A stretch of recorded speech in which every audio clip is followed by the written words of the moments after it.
honey again, another day, another sore throat. But that's not gonna stop me. Sauce season must go on.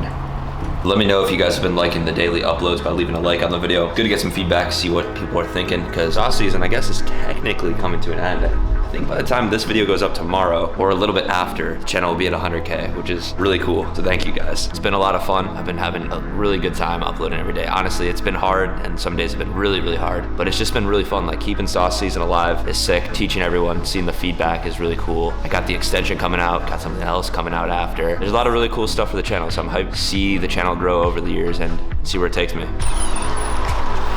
But I do know today, I just want to create something fun. I mean, it's technically, I guess, the last day of sauce season, so I'm just gonna go up in my room, load up After Effects, Premiere Pro, and just have fun. Maybe we'll recreate something, maybe we'll make something new. I don't know yet, you guys will find out, but I'm gonna go back inside. It's raining way too hard out here. The vibes.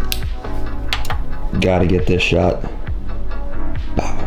Damn, tomorrow's gonna be a cool day. I think tomorrow is the day I hit 100K. Also, final version of Shake Sauce, which is just, that's crazy. Oh, dude, that's so sick. I might have like a little less energy than I normally would for something like that. I'm kind of sick. Dude, like these are two like really big goals of mine that like in the same day are probably gonna happen. So I'm super proud of that and super excited for it. Just you guys getting your hand on Shake Sauce, the channel, getting the check mark, the plaque. Even though that stuff doesn't matter, I've wanted that stuff since I've been like 13. So it's just something cool to like fulfill as a goal. So I think we're gonna do something similar to this transition in the new Tory Lanez video. They actually use my Texture Pack V2, and it's a really simple transition. I like that they use the black space up here with the film burns and just use 2 photos to create a really simple transition, kind of encapsulate the vibe of the video. So we're gonna recreate something like that. So I'm just gonna delete their transition. That way, when we play these 2 clips, you can see there's just a gap in the 2 clips. And since we don't have access to any photos, I'm just gonna take screen grabs of areas in the video that I think look cool. So to do that, you just go to this export frame here and then make sure to click import into project and then just save it wherever you want. I already went ahead and did that for 2 stills that I found in the video that were really cool. It's this one right here and then also this one right here. So to get started, let's just put these on paper textures and actually look like they're getting ripped, and then we'll animate them and add some film burns and make the transition really nice. So we're gonna need some kind of paper texture, and they actually used the same pack that I'm gonna be using, my Ultimate Texture Bundle V2 paper rips and folds, and I'm just gonna drag on Black Rip 1, scale it to frame size so it fits in a little bit better, and maybe scale it down just a bit. And now we have the paper texture overlaid. Now we just need to apply our image to that. So I'm gonna highlight both our image and the paper rip layer and then nest them. Inside that nested sequence, I'm gonna duplicate the black rip layer and then add track matte key onto the image layer, the layer of the screenshot we took or the picture, whatever you have. And then I'm gonna turn the matte layer to video layer 2. So it's basically applying to this paper texture here. So if we turn off the top paper texture, we can see the image is being applied to the paper texture, but there's just no paper texture. It looks like it's on the paper and it's like cut the way the paper texture is, but it just doesn't have that paper texture. We're gonna turn back on our third layer of the black rip 1. That's why we duplicated it, and we're turning it to screen. And there we now have this image and it looks like it's on paper. There's a lot now you can do inside here to customize it. We're gonna keep it pretty simple, but on the top paper layer, if you want the paper rip to be more visible, you can bring up the curves. We'll do that just a little bit. You can also play with the tint if you want, make it a little bit more green. And then you can also do that to the image layers if you want to like correct the image a bit and make it look more like a photo and less like a still from the video. And we're gonna do that just a bit by playing around with the curves. Now we just have a little bit more stylized of an image. And then if we go back to our main sequence, if we bring that nested sequence over some video layers, you can see that we have the paper rip. But for this transition, I actually just want to keep kind of similar to how they did and have that black background. I like the element of clean and not having something in the background. Lets you really focus on the images. So shout out to the editor on this project. I thought that was a really cool touch. And then before we animate that, let's just bring in our other layer and get our paper texture on top of it. So same process. Let's go and now find a paper texture that we want. Let's just drag on Black Rip 15 and scale it to frame size. I've always really liked the paper textures that have like the holes through, because then you can see what's behind it. It just adds a little bit of depth,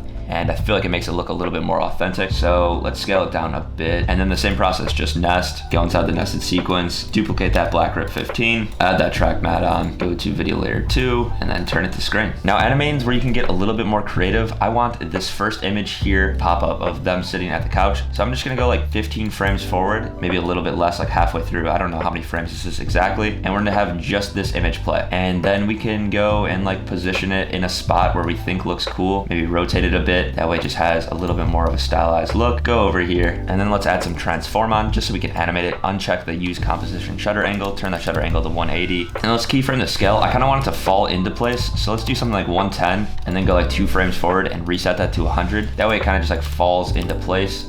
a little bit. And then we can copy that transform settings from this one as well. Let's also drag it above this so we can see what we're doing. And then I'm just gonna position it in a way where I like paper texture to be. So now we have the animation here. I'm actually gonna nest both of these and then add a transform onto this overall nested layer. And we can keyframe the scale at the beginning and then go all the way to the end and kind of just fill out image a bit more.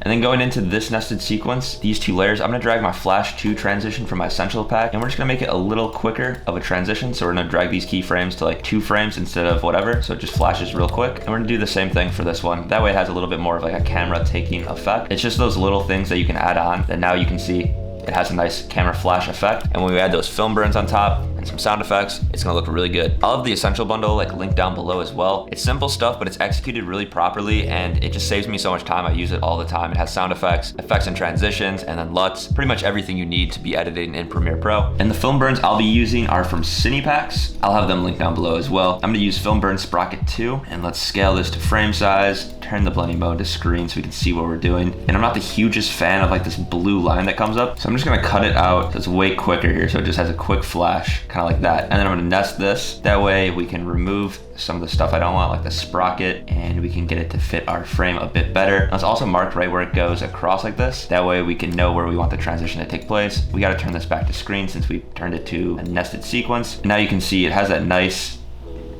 quick transition like that. And then let's go ahead and just add another one just to see what we can get. I don't like how long this white area lasts, so we're just gonna cut just a bit of it and then nest it. Find that spot right where it cuts, like right here, and then let's cut out all this area in the front and then pretty much all this area in the back as well. Turning it to screen and then just scale it up. I'm not a huge fan of these sprocket things, but if you are, feel free to leave them. I just think they look a little overused, but I still really enjoy the film transition look. And there we are. We have something really simple like that. I think like the last and final step to really like solidify the effect is just adding sound effects. So we can do that really quickly. So for my Essentials bundle, the sound pack, I'm using Camera Shot, the sound effect here. We'll go ahead and play it real quick. There we are. And I don't really have speakers on too loud. I have this one on right here, so I can't really hear exactly, but I'll give you a good idea of what it could kind of sound like. Hopefully it's not too loud or anything crazy right now. But you basically just line it up like this, and then let's play it. In the background, I'm gonna use this film wheel sound effect and just drag that in and just have a little bit of atmosphere for the sound effect. I think like adding atmosphere helps out a lot. We're gonna turn this down like a lot. Let's go ahead and turn down this to like maybe a -10 even more. That's a pretty simple transition. I want to scale in a little bit more. There's a few things that I would tweak, but overall, like that's the concept on how to do these really simple transitions really quickly. You can even add on some kind of shake just to add a little bit more motion.